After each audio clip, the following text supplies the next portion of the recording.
जी बिल्कुल, अज पूरे मुल्क के अंदर पंजाबी का मान वधाउण वास्ते मुख्तलिफ तंजीमां ने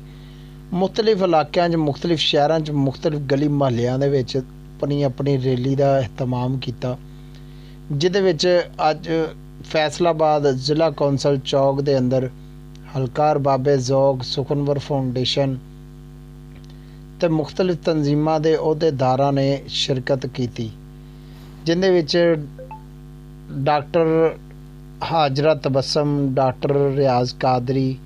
ते फैसलाबाद की मशहूर शख्सियत बहुत सारे पंजाबी का मान वधाउण वास्ते शायर अहबाब ने भी अपना हथ वंडाया ते नाल नरगिस रहमान शायरा उर्दू दी पर पंजाबी का मान वधाउण वास्ते पंजाबी बोली पढ़न वास्ते पंजाबी दे बोली स्कूलों विच बच्चों नूं सिखाउण वास्ते रैली दी शिरकत दी शान बनी। आजा मेरे कोल पंजाबी बोल, पंजाबी बोल, पंजाबी आजा मेरे टोल पंजाबी बोल, पंजाबी बोल, पंजाबी नाल प्यार दे बोल पंजाबी बोल, पंजाबी बोल, पंजाबी बोल, पंजाबी आजो आजो बोल पंजाबी बोल, पंजाबी बोल, पंजाबी नाल समर दे बोल पंजाबी बोल, पंजाबी बोल, पंजाबी शब्दर दे ना बोल पंजाबी बोली दे ना बेली दे ना बोल पंजाबी।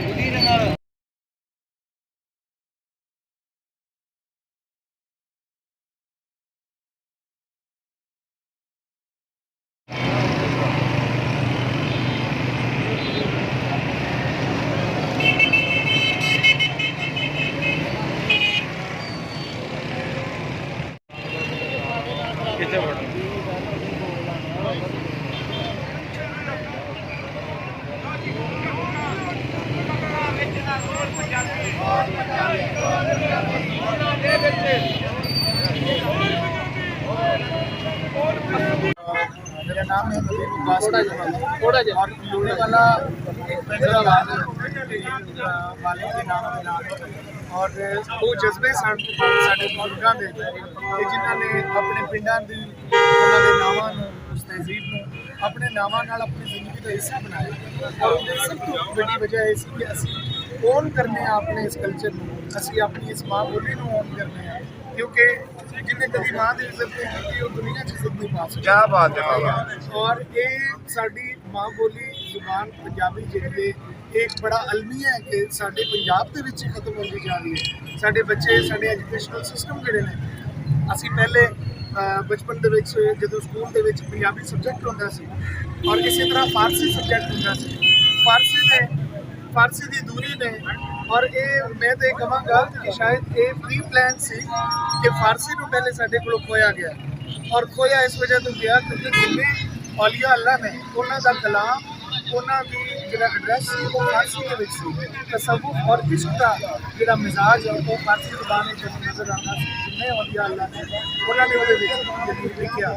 अच्छा उसके बाद दूसरी जी जुबान है जिसे तसव्वुफ ने कलाम किया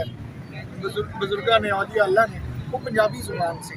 जिहदे विच बाबा बुल्ले शाह जी का कलाम है, मियाँ मोहम्मद बख्श जी का है। इस तरह तुसीं यानी नाम गिनी जाओ और काफ़ी सारे वो यानी अगर साडी नौजवान नस्ल को पंजाबी दे लफ्ज़ां की समझ ही नहीं आएगी वो उस कलाम को उस तसव्वुफ को उस इश्क की मंजिल को किस तरह पाण के जिहड़े एक मुसलमान की बुनियादी इश्क को उजागर करती है। और मैं ये कहांगा कि साडे निसाब दे विच साडे मैं गवर्नमेंट को अपील करांगा कि साडे निसाब दे विच साडी पंजाबी माँ बोली का हिस्सा रखा जाए और साडे बच्चों को यानी निसाब के अंदर इन्हें शामिल किया जाए, कम से कम पंजाब के अंदर तो जरूर होनी चाहिए ताकि साडे बच्चों को माँ बोली जुबान का पता हो, क्योंकि दादे और पोतरे का इस वक्त क्या बात और वो क्योंकि वो इंग्लिश बोलते हैं और माँ बाप बड़े इज्जत नाल उन्होंने इंग्लिश मीडियम पढ़ाना चाहते हैं। सानू इंग्लिश नाल कोई खिलाफ नहीं है, एक लैंग्वेज बैरियर जो है वो किसी भी सतह पर नहीं होना चाहिए। दुनिया में जाओ, दुनिया को कम्पीट करो, लोगों नाल कम्युनिकेशन करो।